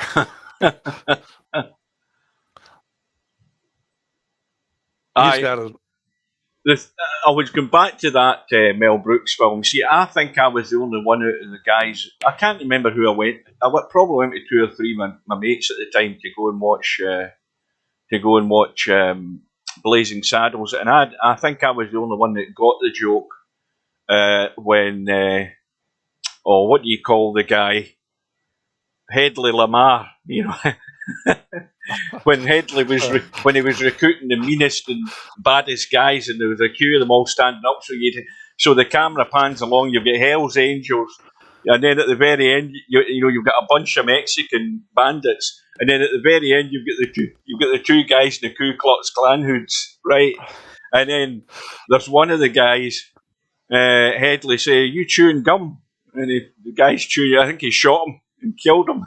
And then there's the Mexicans, and he says, "Right, here are your badges." And the Mexican guy says, "We don't need no stinking badges." I was the only one that got that, because that's a classic line out of the Treasures of the Sierra Madre. See, that's my type of era, my type of film with Humphrey Bogart. But, obviously Mel Brooks loves films, and that's why that line is in that film, because he's paying tribute to Treasures of the Sierra Madre. But I don't think many other people would have got that if they hadn't seen it. Lots of little things like that. Another movie on my original great movies list, which everyone may not agree with this, but that's, my tastes are a little different, would be the first Terminator movie, The Terminator, the original. The original one, yeah. I thought that was a phenomenal film. Well, it was at its time. I mean, it was fairly low budget, that movie, because I don't think they thought it was going to do very well. I don't think it was more than $10 million. Yeah, it made a lot of money. It was low budget, but that that caught on, and then they tried to milk it, and you've got all the other crap. I mean, Terminator 2, I enjoyed it, but Terminator 2, the original, is when they start making film after film just to milk it all. It's going to get downhill. Some series, though, are better than others. Police Academy 5. I think I only saw a bit of Police Academy 1. I've never watched any of the rest of them. The Alien series was good. I mean, all of them are pretty good. Some of them are better than others. I think, what was it? Alien 4, I think, was one of the ones I thought was really, really good. That was the fourth one. Well, the other film I quite liked when I saw it for the first time, what was that one with him that's married to Goldie Hawn? What do you call him again? Oh, Kurt Russell. Kurt Russell. He's been in some good movies. Well, I saw The Thing first time it was on TV. I saw it, and I get quite scared when it was it was quite a tense film when it first got shown on TV. I never went to see it in the cinema. But another guy that's... Carry on. No, you carry on. I was going to say another guy that's been in some great movies, Jeff Bridges. Oh, yeah. The Big Lebowski. That's a phenomenal movie. You know something? I enjoyed it. I enjoyed his version of True Grit. I liked it. Oh, yeah. It was really good. Even movies like Seventh Son. The character he plays is just such a nutty character. And what was it? You've seen that one with I can't remember what it was called, but George what the hell's his name? He was in a couple of Clint Eastwood movies. What do you call him? The one where it was the Eiger sanction. What do you call him? He was in Dallas. George Kennedy. And there was that film where I can't remember. What was it called? Oh, it was Thunderbolt and Lightfoot. That was it. With Clint Eastwood and Jeff Bridges and George Kennedy. Where George Kennedy's got these thick milk bottle glasses on. And he's basically trying to kill. he's chasing them all around the country trying to kill them. That was quite a good laugh. I've seen quite a few of George Kennedy. I mean, I like George. See, George Kennedy only ever gets sort of supporting role parts, but he's usually pretty good in his supporting roles. He hasn't had a main role in too many films. And I always like, just seeing Strother Martin in the odd film. He was in Not True Grit. What was the follow-up? Rooster Cogburn. He had a little scene in it down at the river where he was hiding out the raft and John Wayne takes it off him and that sort of thing. Just little cameo roles that Strother had. And then, of course, he was in Cool Hand Luke. He was also in, I'll tell you what other film he was in. Probably not a lot of the guys have seen it. What's his name? James Stewart. Nuns on the Run. Shenandoah. Nuns on the Run. What a load of crap that was. Is that some kind of pornographic movie or something? Nuns on the Run. You know what it was Eric Idle and Robbie Coltrane, who's the big Scottish guy. He was in, what do you call those films, the Harry Potter films? He was in it, Dumbledore. And the two of them I think they were trying to escape from bad guys, and so they dressed up as nuns. I've never seen the film. I've saw clips of it, and I'll never see the film. It just sounds crap to me. Just the whole premise is already starting out bad. Yeah, George Kennedy and Cool Hand Luke. That's a classic film. It's still classic, and it's still great watching the car wash scene. That's one of the best scenes in the movie.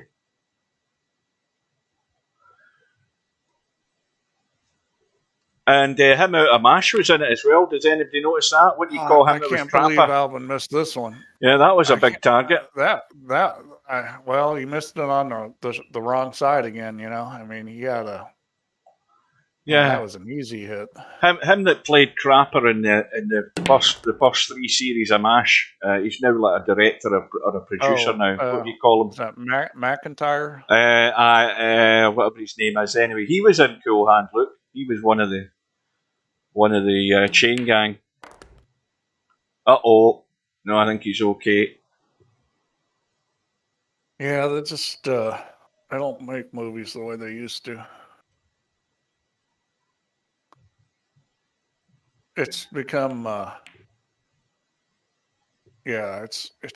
See, I was always a big action movie fan, but now they make movies like Transformers, which there's not a single Transformer movies I thought was any good. Well, you see, the thing is, Steve, I've never seen any of that kind of crap. I mean, I just label it as crap straight away and don't watch them. Bother.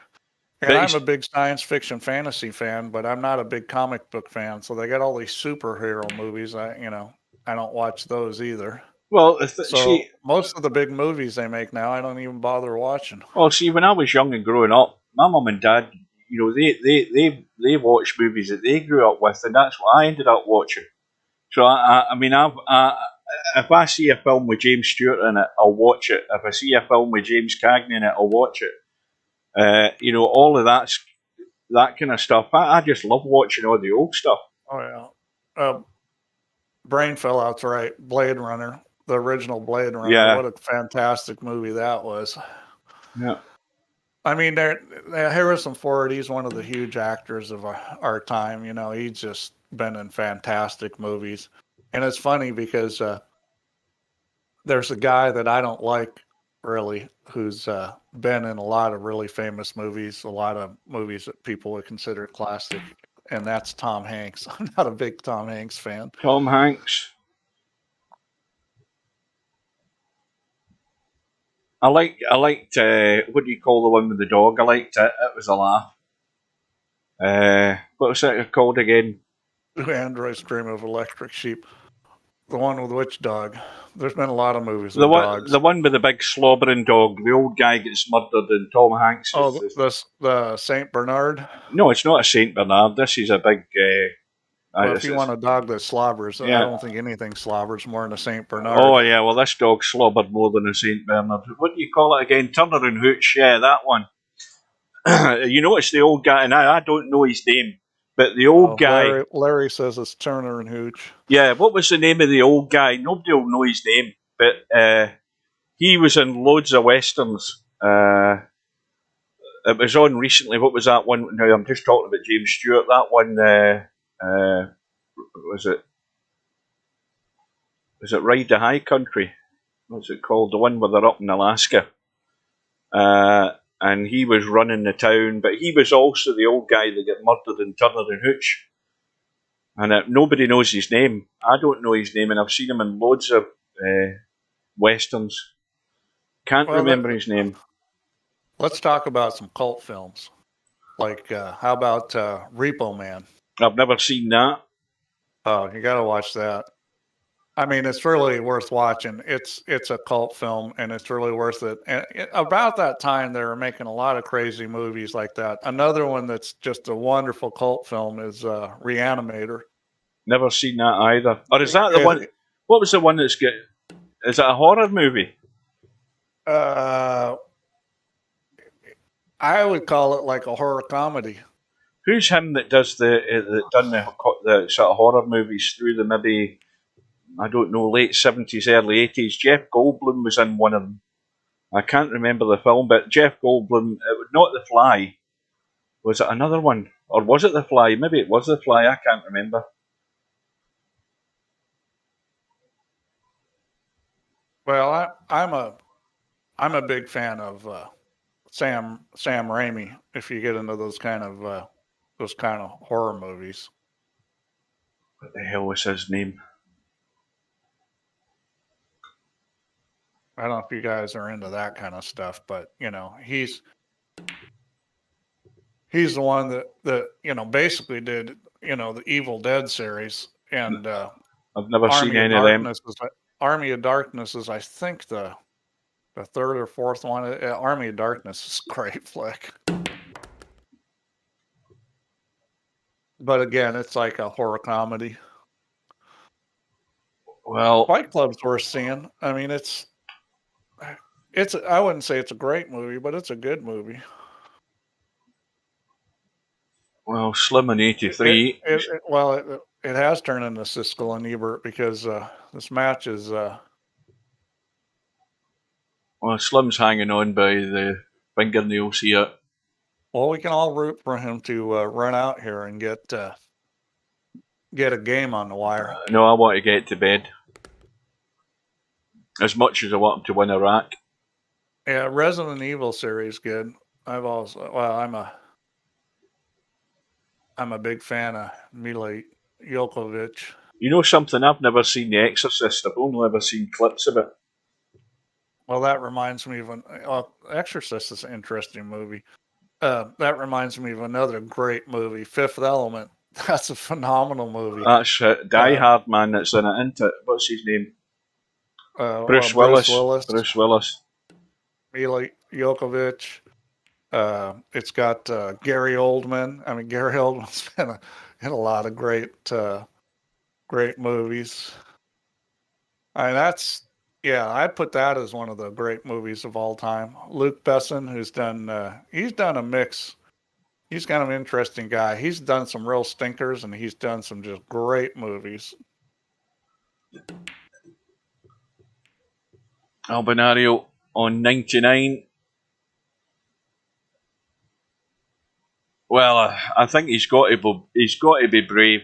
Is he going to try and see if he plays to the 3 ball? It's a bit wild. This 1 ball is going to end up in the rail. He's trying to keep it over the pocket, and that is perfect. So it's all over, folks. Yeah, I don't think he's missing this.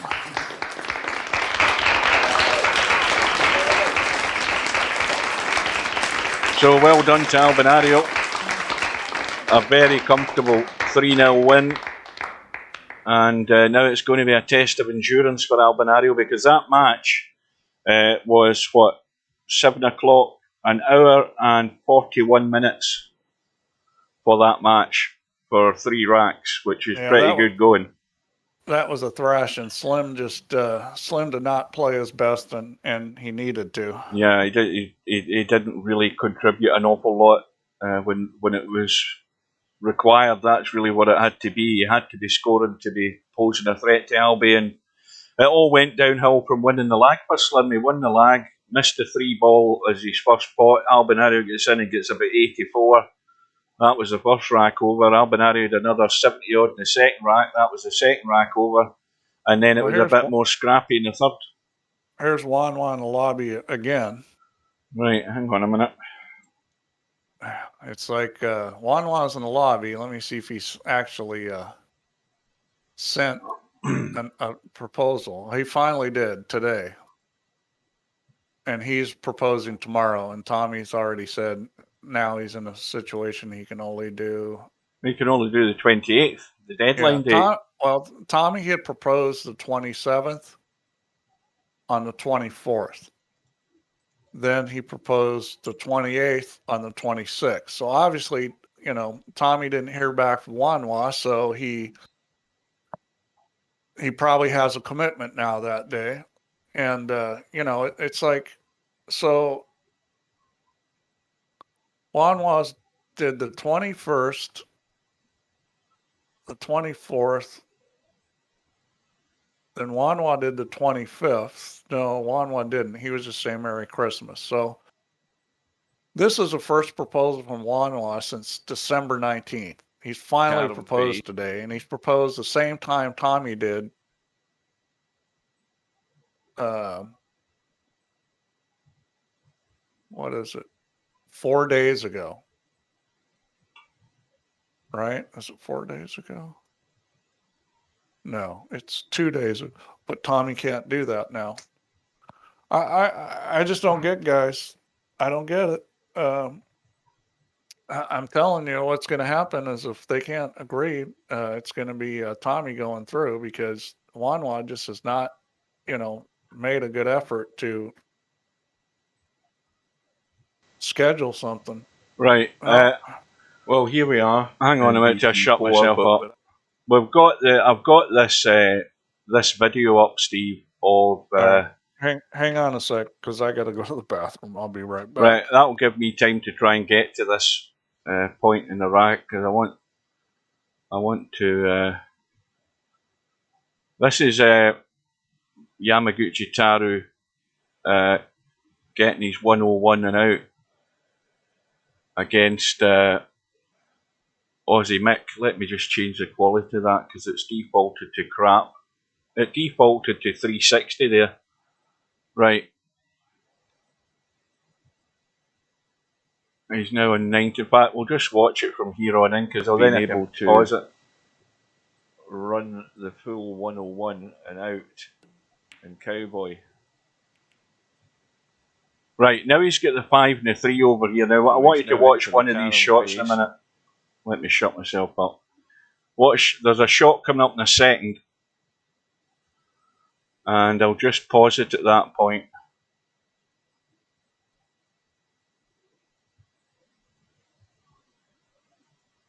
I'm not sure whether that's it, but when Steve gets back, I'll start playing it so that we can see it. Oh, hang on to get rid of this thing. Hang on a minute. Let me just move that out of the way. That's obstructing my view. I just want Steve to see this and try and explain this to me, because maybe I just didn't quite watch the shot closely enough, but it just looks weird to me the way this ball goes. Okay, I'm back. Right, I've got the video almost at the point. Not Albinario, Yamaguchi's on 95. I'm just going to start playing this, because this shot is not far off. It might be next or the next one. Right. So now he's bumping the 5. Watch the 5. Now you see where he sent that 5, and look where it's coming back. That's weird. Look at how much. No, it's not. Look how much English he hit it with. Let's have a look at it again. That's maybe what I didn't pick up on. Let me have a look. He hits it with a ton of right English. Bottom right. I hadn't watched that. That's why I was wondering. Anyway, we'll see him get out. No, that's not unusual at all. He got lucky at the end there because he almost blindsided himself with that 5-ball, and the 5-ball just squirts down past the 1-0. Yeah, he almost didn't get this. But 101 and out.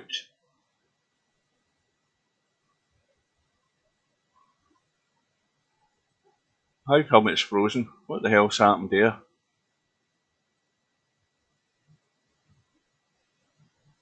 Why is it not ended? That's weird. Anyway, that was the only thing I wanted to re-look at. So now, we know where we stand in the tournament. We have Albinario now through to play Cobra. That match, when's the deadline for it? January the 7th, so they've got plenty of time to get organised. They can celebrate the new year, and of course we don't have a problem with time zone differences with them. Cobra's got a bunch of days to practice up. The match between... If Cobra, if you're still on, I advise you to watch that Yama video over and over and over again and watch what he's doing. We've got Mr. Fox against Crazy Cow or VP Monster tomorrow night or tomorrow afternoon at 5 p.m. GMT. That's noon Eastern Standard Time. That'll be what? I don't know. Yeah, I should be there for this. Noon Eastern and 6 a.m. or something Pacific, isn't it? I'm going to predict that match goes hill. No, it could be close. So that's what to look forward to. I'm off for a coffee and then I'm heading to bed, back to work tomorrow, and then a short shift, thank goodness. So there might be some of you we won't see till the new year, so have a good one when it comes. It's still next Sunday, isn't it? I don't think we'll have much in between, but we'll get the match tomorrow. I'll be there for it. Steve will be there, I think. Yep. I'll look out for you. So... nothing, and that's the other thing. We've got the final set to 4 now rather than to 5 to make it a wee bit shorter, but we don't know how long short it's going to be. It could be a few hours when we get there eventually, but we still don't know who's going to be there. These two guys, the one lost side, are still in with a chance, so good luck to them tomorrow. And thanks everybody for watching. Thanks to Steve for joining, and we will bid you all good night. Thanks, guys. See you later.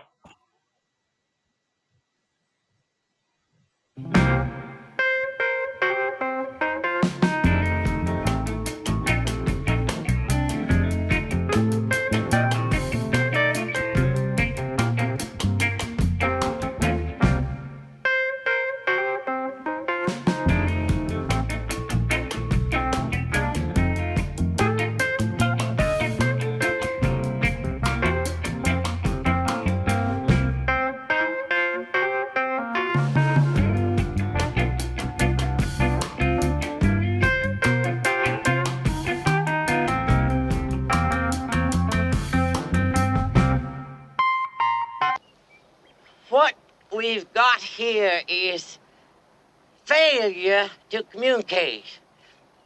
Some men you just can't reach. No bar, no pinball machines, no bowling alleys, just pool. Nothing else.